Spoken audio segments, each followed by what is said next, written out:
आंदोलन के कार्यकर्ता हूँ और हम लोग ये 2 दिन जो यहाँ पर आए थे विभिन्न प्रदेशों के अनुसूचित क्षेत्र के काम करने वाले कार्यकर्ता लोग 2 दिन का यहाँ चर्चा हुआ। चर्चा का मूल चीज़ ये थी कि पूरे भारत में जो 5वीं अनुसूचित क्षेत्र है, संविधान में लिखित 5वीं अनुसूचित क्षेत्र, उस क्षेत्र में कैसे प्रशासनिक व्यवस्था लोकतांत्रिकरण ज़्यादा हो सकता है। और लोकतांत्रिकरण मतलब कि किस तरह से शासन प्रशासन व्यवस्था में 2 सरकार की गठन हो सकता है, ग्रामीण स्तर पर ग्राम सरकार और जिला स्तर पर स्वशासी जिला सरकार। ये कैसे गठन हो सकता है जो संविधान के 5वीं अनुसूची का मंशा और 1996 में जो पेशा कानून बना था, है ना, संविधान के भाग 9 का विस्तार करते हुए, उसका भी मंशा यही था जो पेशा कानून के 28 साल के बाद भी अभी तक किसी भी प्रदेश में संविधान की मंशा के अनुरूप हुआ नहीं है। और उसके लिए हम लोगों का चर्चा ये था और चर्चा करने के उपरांत हम लोग ने एक घोषणा पत्र भी तैयार किए हैं। और जिस ये बात हो रही है ना कि किस तरह से जो औपनिवेशिक प्रशासनिक व्यवस्था ढांचा हम लोग ने मान लिया था, उसको बदलाव करने की समय आ गया। और ये आज़ादी का अमृतकाल में जो है ना, ये सही समय है जिस समय की सही मायने में औपनिवेशिक ढांचा को तोड़ते हुए लोकतांत्रिकरण हो सकता है, जिसमें कि लोक तय करेगा, है ना, लोक निर्णय लेगा कि संसाधन का उपयोग कैसे हो सकता है और विवाद निपटार का जो है तरीका कैसे जो समतामूलक रूप से हो सकता है, उसका तय करने का कानून बनना चाहिए। इसके बारे में जो है हम लोगों ने बात किया। 28 साल में जो गलती हुआ है उसको सुधारने की ज़रूरत है, क्योंकि सबसे बड़ा जो गलती किया गया है वो पंचायत राज को ही अनुसूचित क्षेत्र में ये कर दिए, विस्तार कर दिए, जो सही में करना नहीं चाहिए था। वो संविधान में लिखा हुआ था, अनुच्छेद 243M में लिखा हुआ है कि इसको करना नहीं चाहिए, लेकिन कर दिए। करके जो है ना, सुधारते सुधारते सारे गलतियां और हो रहा है, जिसके कारण बड़े पैमाने पर इस क्षेत्र में विस्थापन और विघटन और विनाश की रास्ते में जा रहा है ये पूरे इलाका और समाज। तो इसको रोकने के लिए संविधान सम्मत जो ढांचा है, जो 5वीं अनुसूची और पेशा, और उसको पेशा की बात को वनाधिकार मान्यता कानून भी उसको आगे ले गया, उस ढांचे को पुनः जो है ना प्रस्तापित करें, ताकि प्रशासनिक व्यवस्था लोकतांत्रिकरण हो। ये मूल रूप से है। और इसके लिए एक मलाजखंड घोषणा पत्र भी जो है ना हम सारे लोग मिलके तैयार किए हैं, स्वीकार किए हैं, जिसको कि पूरे और भी प्रदेश में इसको बांटा जाएगा और इस पर चर्चा भी होगी। और सबसे बड़ी बात ये है, मैं आपको एक सूचना देना चाहता हूँ कि हमारे जो घोषणा पत्र का जो मुख्य बिंदु है, ग्राम सरकार और जिला सरकार, ये चीज़ को जो है भारत का एक प्रमुख राजनीतिक दल जो है अपने घोषणा पत्र में रख चुका है, जो न्याय पत्र बोल रहे हैं, है ना, उसमें रख चुका है। और हमारी ये प्रयास होगी कि इसको ज़्यादा से ज़्यादा जो है ना उसको फैलाया जाए, और जिस पर कि विधानसभा और संसद जो है सही मायने में जो है ना कानून बनाएगा। क्योंकि पूरे देखिए आज़ादी के बाद से और पेशा कानून के बाद भी अनुसूचित क्षेत्र में जो कानून चल रहा है, सारे गैर संवैधानिक और गैर कानूनी है, कोई भी संविधान सम्मत नहीं है। क्योंकि देखिए जब पार्लियामेंट ने कानून बनाते हुए ये बोला था 243 में कि जब तक संसद कानून नहीं बनाएगा अनुसूचित क्षेत्र की शहरी इलाके में जो है वो, तब तक जो है ना वहाँ ये कानून नहीं बनाएगा, तो कोई चीज़ नहीं होना चाहिए। लेकिन ग्राम पंचायत को नगर पंचायत करना, नगर पंचायत को नगर पालिका, नगर पालिका को नगर निगम करते हुए बड़े पैमाने पर अनुसूचित क्षेत्र की जो संसाधन है, खासतौर पर जमीन है, हस्तांतरित होते जा रहा है, जो संविधान की मंशा नहीं है। तो इसीलिए ये जो अमृतकाल जो चल रहा है भारत में, इस समय में जो है ना, संविधान को पुनर्प्रतिष्ठा किया जाए और ख़ास तौर पर अनुसूचित क्षेत्र में किया जाए, ये मंशा हमारी है। तो दूसरा इसमें जो महत्वपूर्ण बात है, इस पूरे अभियान को जो घोषणा पत्र तैयार हुआ है, उस घोषणा पत्र को देशव्यापी बनाने के लिए, इसकी राष्ट्रीय अभियान चलाने के लिए जो देश भर के जन संगठन है वो तो साथ है ही, हमारे साथ इस महाकौशल के जनप्रतिनिधि भी आज शामिल हुए हैं, कल से शामिल हुए थे। उन्होंने भी अपनी इच्छा व्यक्त की है कि हम सदन में इस बात को उठाएंगे, हम अपने जो आदिवासी हितों की बात है वो हम सब मिलकर कैसे इसको आगे ले जाएंगे, इसकी भी हम लोगों ने एक कार्य योजना तैयार किया है। हम लोगों ने ये भी सोचा है कि हम किस प्रकार से अलग अलग राज्यों में, आज बनासखंड में हुआ है तो आगे चल के हम छत्तीसगढ़ में करेंगे, महाराष्ट्र में करेंगे, और इस प्रकार से इसको व्यापक तरीके से फैलाएंगे। और जो संविधान सम्मत चीज़ें हैं जो अभी तक नहीं हो पाया है, उन कामों को सरकार स्वीकार करे, हमारी मांगों को हम जन दबाव बनाने का काम करेंगे, और देश भर के जो आदिवासी इलाके के जनप्रतिनिधि हैं, जन संगठन हैं, उनको हम जोड़ेंगे। या अधिसूचित क्षेत्रों में जिस तरह से आपने बताया स्वयं शासन और मालकियत का ये अधिकार की बात आप कर रहे हैं, अगर ये लागू होता है तो ये क्या समानता को वायलेशन नहीं करेगा, जिस तरह की बातें आती है सामने?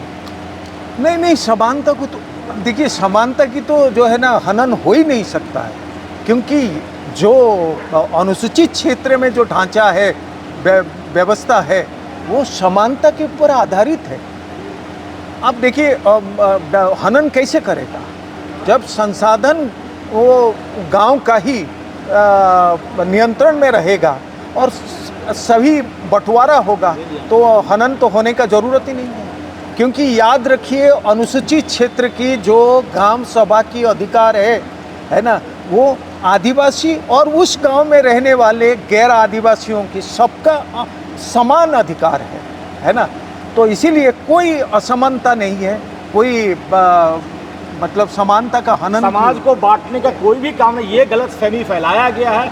ये अनुसूचित क्षेत्र घोषित होगा और उस अनुसूचित क्षेत्र में रहने वाले लोगों के बीच बंटवारा नहीं होगा।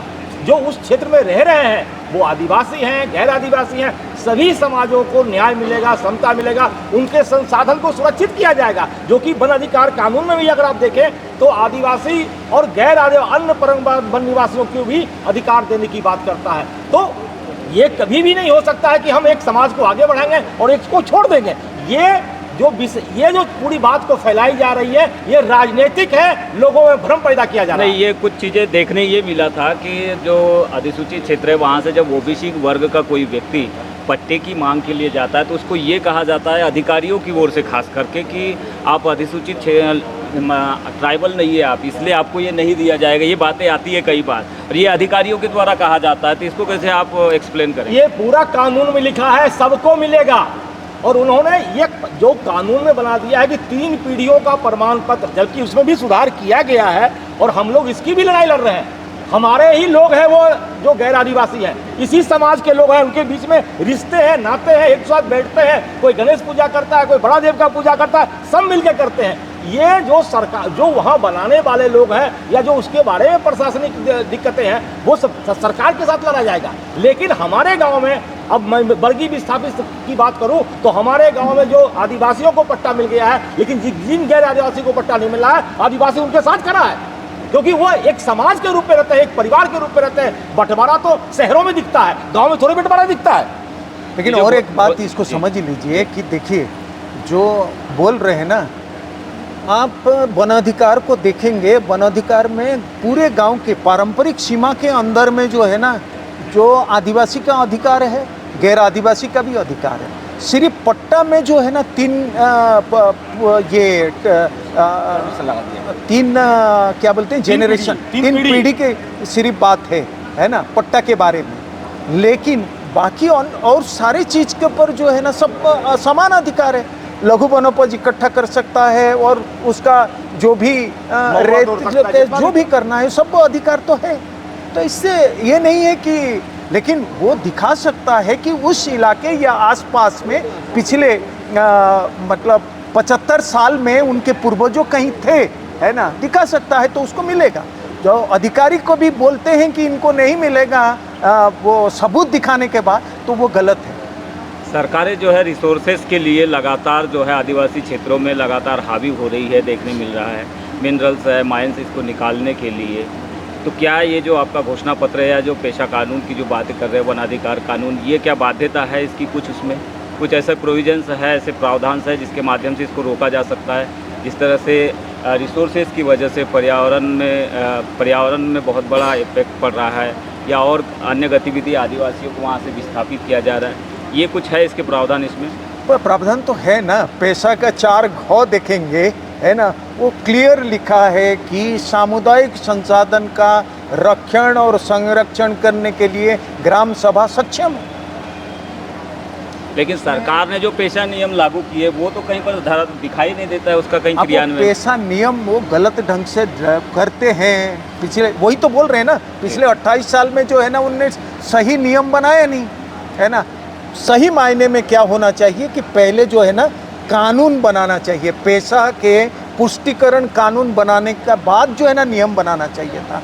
अभी दिक्कत क्या है कि वो मध्य प्रदेश पंचायती राज को जो है ना पेशा के साथ जोड़ दिए, तो उस तरह से नहीं होता है। पेशा अलग चीज़ बोलता है, मध्य प्रदेश पंचायती राज अलग चीज़ बोलता है, तो दोनों को साथ में नहीं जा सकते हैं, है ना। वो जोड़ने के लिए कोशिश करता है ना, वो संटिंग ठीक से हो ही नहीं रहा है, तो ये दिक्कत है। कानून बनाने के लिए तो फिर संविधान में बहुत सारे अमेंडमेंट की जरूरत पड़ेगी। वो तो होगी ना।